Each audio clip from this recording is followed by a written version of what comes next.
Hello and welcome to the second episode of Advanced Course in Yoga Philosophy.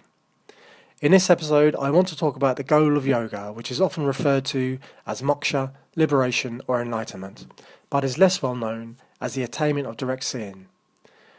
Now, the former terms are loaded with an awful lot of hubris and baggage, and for that reason I avoid them completely. The attainment of direct seeing, on the other hand, has no baggage associated with it, and so it's a much better term to use, and is also descriptively accurate. So in this episode, I want to give a precise and down-to-earth description of the goal of yoga, which is the attainment of direct seeing. Before I do that, I'm going to have a preliminary discussion about the Jungian notion of the archetypes, the psychoid aspect of the archetypes, and of individuation. And in fact, that's going to take up most of this podcast. With those concepts established, I can make the yogic attainment of direct seeing comprehensible. So that will be the podcast, split into two sections.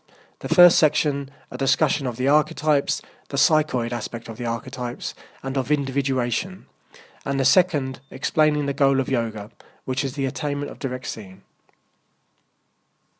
So let me begin with the Jungian archetypes, which is a topic that I expect most people listening to will be familiar with to some degree. In his collected works, Jung refers to a thought experiment which he had when he was forming his ideas around the archetypes. He contemplated the experience of a moth known as the yucca moth.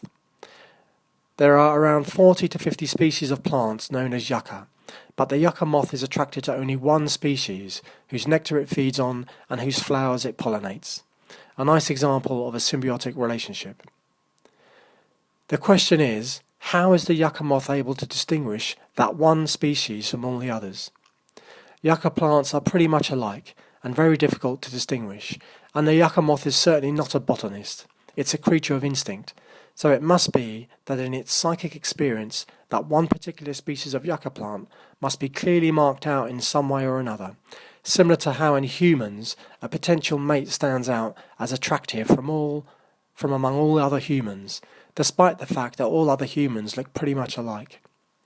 So perhaps the yucca moth experiences the specific species of yucca as visually attractive, or perhaps it's the smell of the flower that is enticing, or maybe some other factor. But whatever it is, it's clear that the psychic experience of the yucca moth is structured in such a way that this particular yucca species bears a direct and meaningful relationship to the yucca moth. So we have a numinous archetypal image of the yucca plant in the psyche of this moth. And by the word image, it could be a visual image of what the actual plant looks like, or it could be a tactile image of what the plant feels like, or it could be an olfactory image of what the flower smells like. But whatever it is, there is an image of some sort that guides the moth to the plant, and then also, once the moth has landed on the plant, there's a whole set of behaviours, feeding behaviours, that unfold. Clearly this archetype is not present in all organisms. For example, in the psychic experience of the average human, we probably won't be able to identify one species of yucca from another, as they will look pretty much the same to us, and may even look the same as other genuses of plants. So clearly our psychic experience, our conscious experience, is structured very differently. And there's that word structured again, the structuring of psychic experience. So let me be clear what I mean by the structuring of psychic experience, because this is a key step in understanding the archetype. So there are three things to consider when I talk about the structuring of our psychic experience. The first is that there is some kind of archetypal image which in the psychic experience of the organism is numinous in some way. In other words, it is charged with libido so that it exerts some kind of unique interest to the organism. So for example, a specific job or career may have a greater interest to you than others. You may be interested in being a Jungian analyst, whereas you might not be interested in being a teacher. So we could say then that that specific job has some kind of numinosity to you that the others don't. And again, by an archetypal image, I'm not talking specifically about a visual image. It could be visual, it could be tactile, olfactory, or cognitive. So the word image is used in a much broader manner. So we have some kind of archetypal image in the psyche of the organism. The second way the archetype structures our experience is that the archetype also has associated with it a set of behaviours, and these behaviours generally unfold once the object was represented by the archetypal image has been encountered by the organism in real life. So, for example, when the yucca moth encounters the yucca plant guided by this archetypal image, once it's landed on the plant, the feeding behaviours unfold. And these behaviours, these archetypal behaviours, they may be very prescriptive, robotic or tightly defined, or they may be less prescriptive and open to more variation and creativity depending on the context. So, for example, human archetypal behaviours are generally of this latter type, as we're not robots and we're quite free in our behaviours to choose how we express our archetypal inheritance. Thirdly, the third way that the archetype structures our psychic experience is that also associated with the archetype is a whole set of subjective states. So we're not just talking about behaviours that unfold, there are also subjective states that we experience that go with them. And these can be emotional, feeling, or cognitive subjective states. So, for example, in humans, reading a book can spark cognitive behaviour states such as thinking. It can spark an emotional state, or in a yucca moth, once the yucca moth has found its yucca plant, we can imagine that it's going to be feeling quite pleased with itself and well contented, which are also subjective states. So those are the subjective states. So the archetype structures the psychic experience of the organism with archetypal images, associated behaviours, and subjective feeling or cognitive states. This structuring of experience is what is critical, for that is what Jung noted as the property of an archetype. All organisms, I say all organisms, but really I'm talking about organisms with a psychic experience. I don't know about bacteria, for example. So all organisms with a psychic experience have an archetypal inheritance because that psychic experience must be structured in some way. And it is the differing archetypes in organisms that give rise to their differing experiences of reality and their different behaviours. In the case of the yucca moth, we could just call the archetype the yucca instinct rather than the yucca archetype. But to understand why the term archetype was coined, and the central importance of the archetype in the human psyche, and in the process of individuation, let's now turn from the yucca moth to the human being, and briefly examine the human psychic experience for the numinous, which is one of the epiphenomena or hallmarks that archetypes can produce in our conscious experience. Not all things in our conscious experience are equal. Some things are more numinous than others. So if you look around where you are right now, you will notice that your psychic experience is really very clearly structured with objects of varying degrees of numinosity. There is the ground or floor, there is a sky or ceiling, there are tables, chairs, books, electrical items, plants, trees, recognizable noises and odours, and so on. None of which will be recognizable or meaningful to another biological species. All of these objects are for a human being imbued with numinosity, and each have their own set of behaviours and subjective states that go with them. For example, if we take the book on a bookcase again, you recognise it. It has meaning to you, different from all the other objects, so it has some degree of numinosity. And the more you like that book, the greater the numinosity. And you also know what to do with the book. You pick it up, you open it, and you read. It's a recognised pattern of behaviours. And the strange symbols inside the book light up your mind with words and images and feeling states. So we also have associated with it as well subjective states. In short, we have an archetypal experience, that of reading.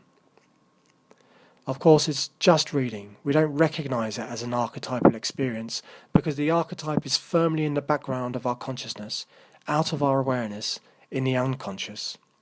The archetype of reading unfolded naturally in the course of our life, just as the leaves and flowers and fruits of a plant unfold. So we wouldn't have noticed it. It's only by reading about archetypes and their key properties of archetypal images, behaviours and subjective states, and by examining our conscious experience and contemplating and reflecting on that you can gain an intellectual understanding of the archetypes. You can come to some kind of awareness, but it's an intellectual awareness, which is not individuation. Individuation is not the intellectual awareness of the archetype.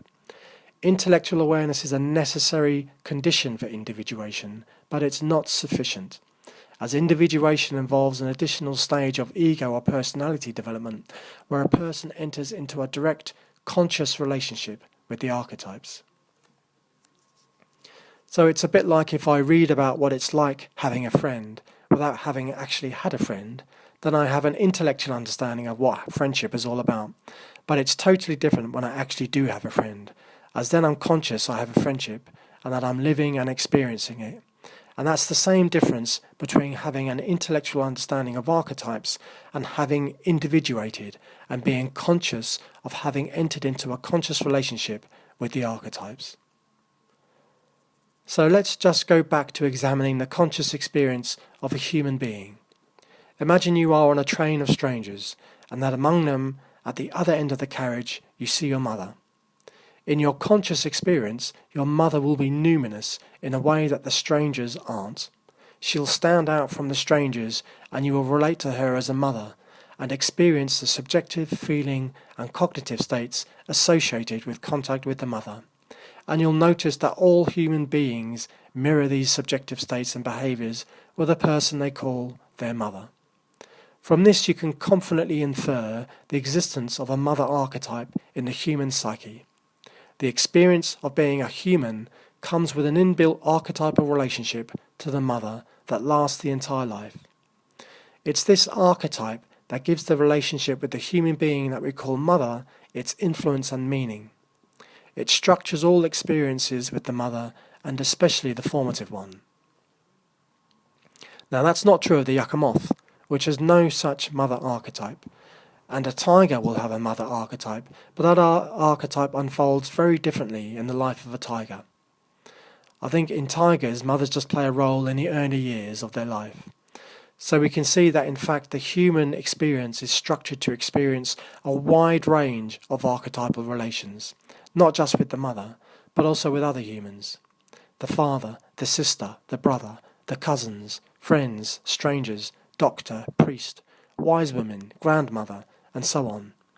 Each of these archetypal relations with other humans have their own stock of images, behaviours, and subjective states. And in the human experience, in fact, there's more than that.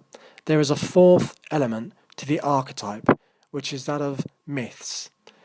Stories and myths about archetypal experiences and encounters.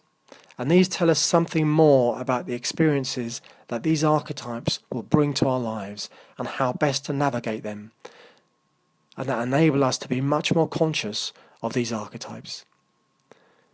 So we've built up a picture of the psychic life of a typical human being and how that psychic life is structured, a basic picture. There is clear structure in our perception of and relationship to all the various objects in our environment, and clear structure when it comes to our relationship to other human beings.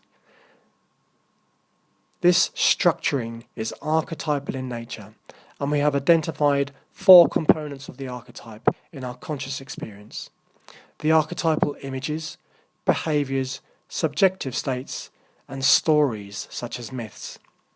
All humans possess this archetypal inheritance, and from the moment we are born, this archetypal inheritance begins to grow and developing, structuring not only our psychic life, but our formative experiences.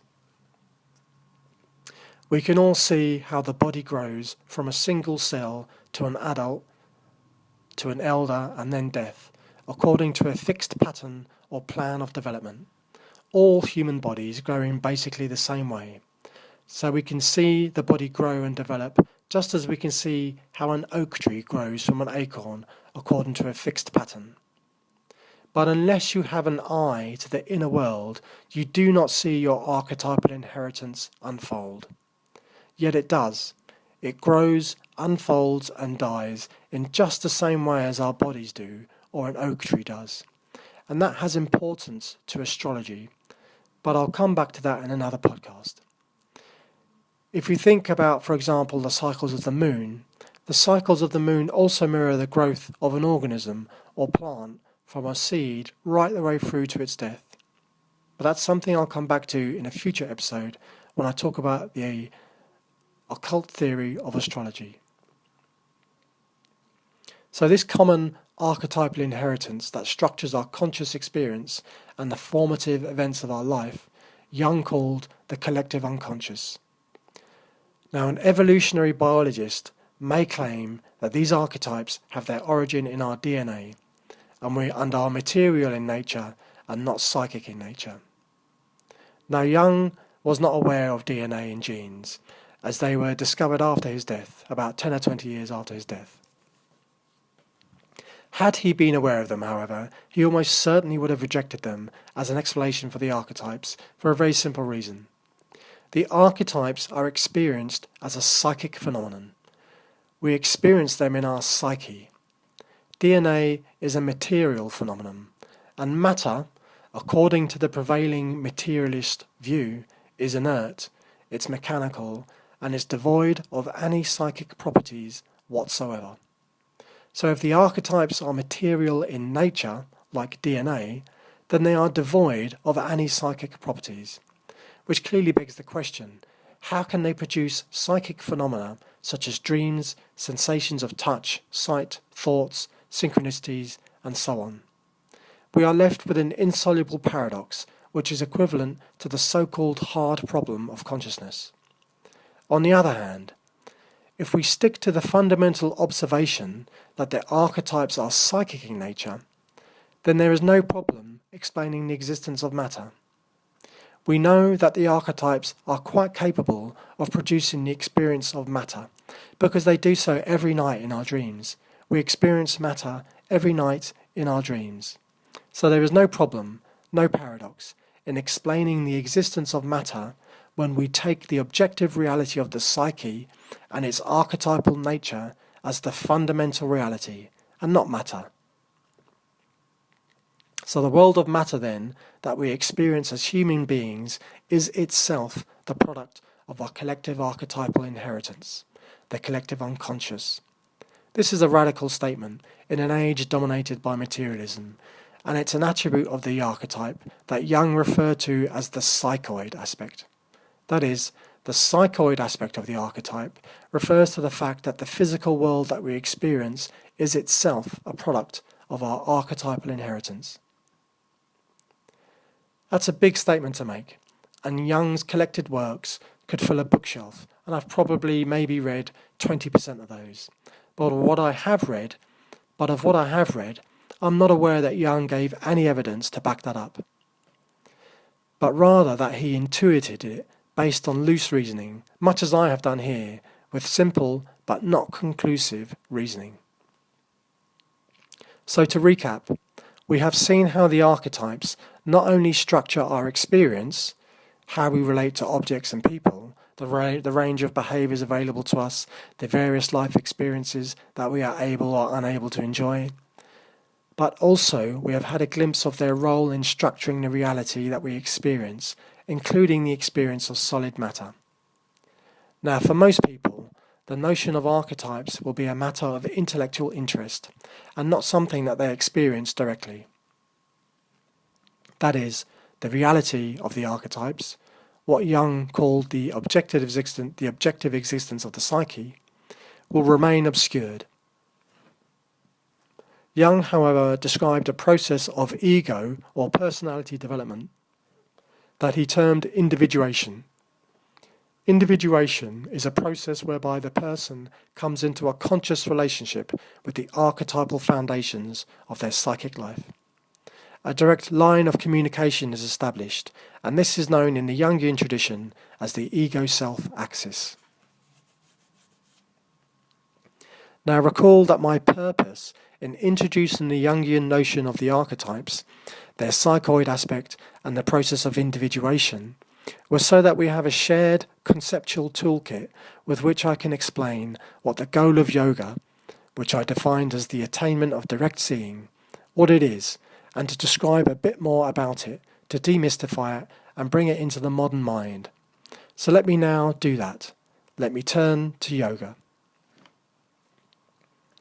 The final attainment of the yoga that I teach is the attainment of direct seeing. This is when reality is perceived directly.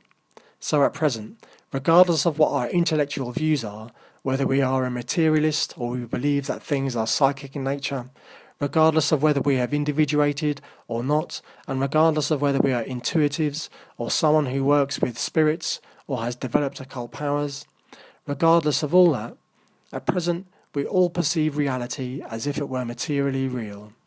That is, we perceive the world as though it were made of inherently real matter which is inert and possesses no psychic properties.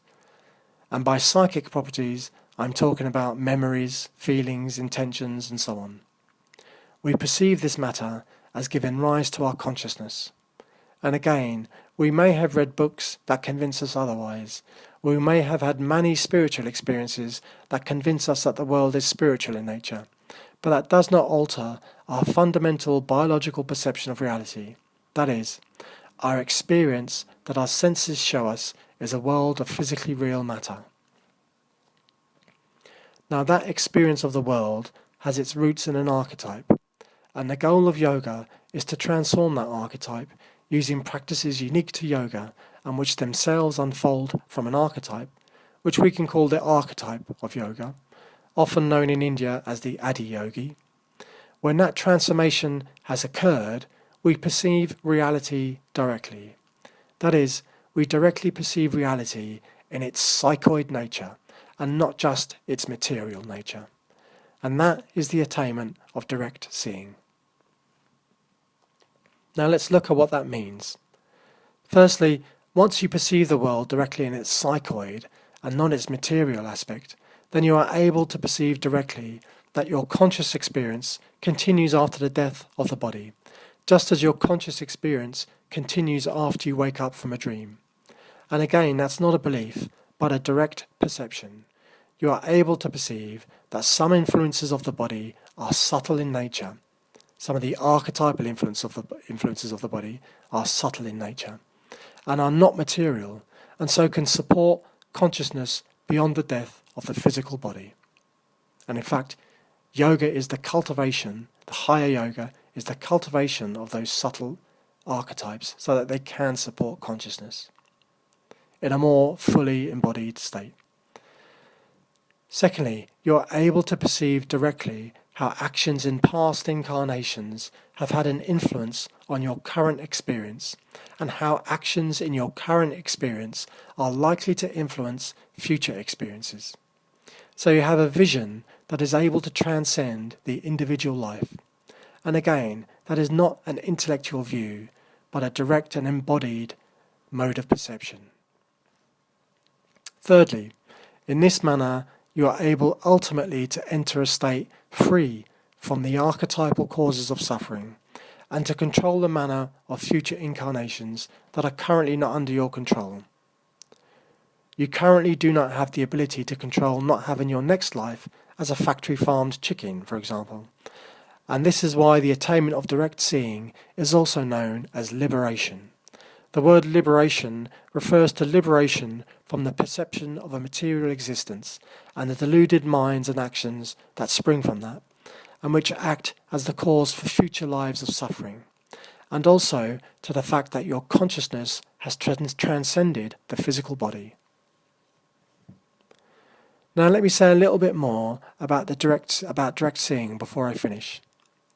One of the few myths of our modern culture that everyone is likely familiar with is the biblical Garden of Eden myth, and in particular the temptation when Adam and Eve partook of the fruit offered to them by the serpent, and as a result fell into states of suffering. Life contains many pleasures, and mostly, just like Adam and Eve, we consume them unaware of their spiritual consequences for future lives. For example, would the world still be consuming fossil fuels and polluting the biosphere if everybody knew that it would be they in future incarnations and not some faceless future generation who will reap the consequences for potentially many hundreds of lives? suddenly everyone would have a very strong interest in looking after the world and living sustainably, knowing full well that they will be the ones living in it after. And we could also ask ourselves, would we wage war and oppress our neighbours if we knew that we were creating the conditions for us to experience something similar in future lives? Our collective psychic inheritance contains many dark and malevolent archetypal potentials, and the psychoid archetypal world that we live in. Our collective psychic inheritance contains many dark and malevolent archetypal potentials, and the psychoid archetypal world that we live in, but which we perceive as material reality, is seeded with their fruit.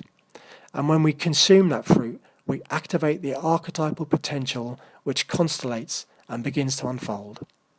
These malefic archetypes, when fully developed, bring experiences of suffering, and these archetypes will unfold life after life and give rise to cycles of suffering that extend across more than just one life.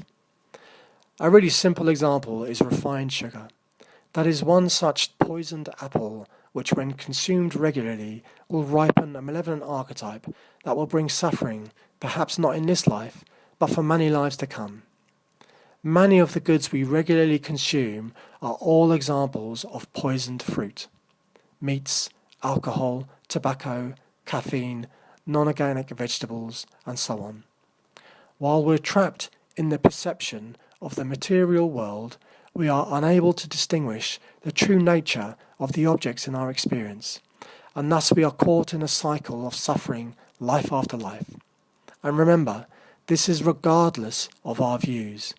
Whether we believe that reality is non-material in nature, whether we've individuated and understand that reality is psychoid in nature, or whether we're a spiritual type that communes with spirits and understands that the world is spiritual in nature.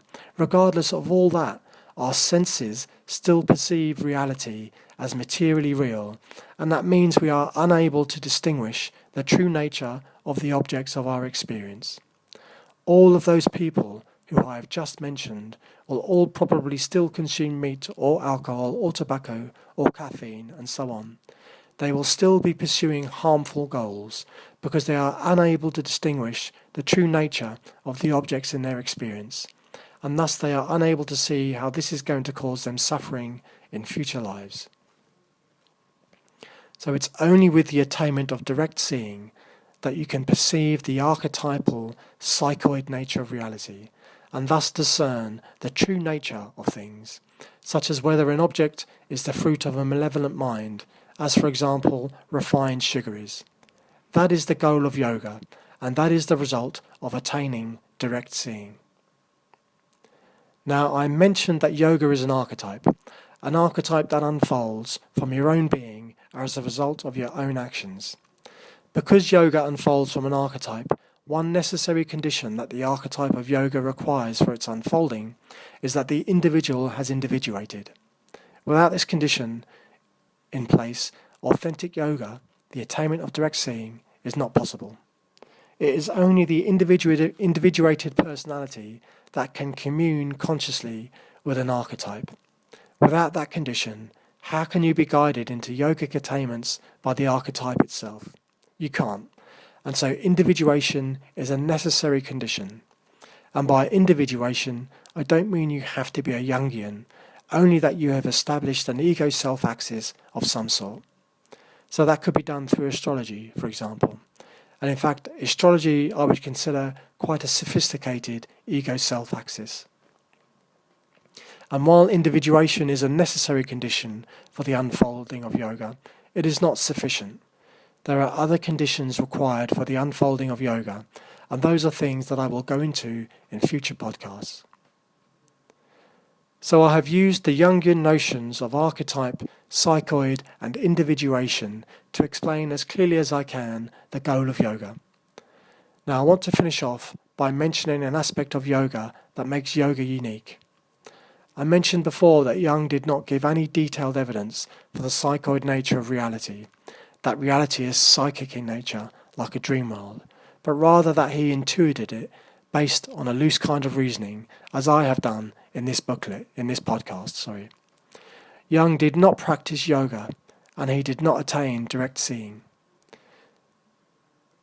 Now, because direct seeing is the ultimate goal of yoga, then authentic yoga that derives from the archetype itself, must contain detailed teachings on the psychoid nature of reality.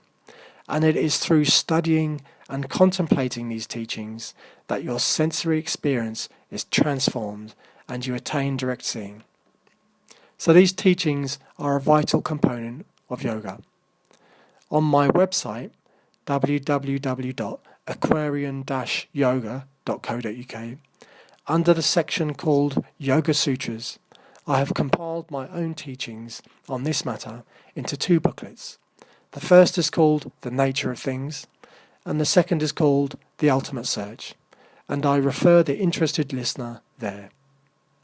Now we have come to the end of this podcast. I hope it has been illuminating, and I will speak again soon.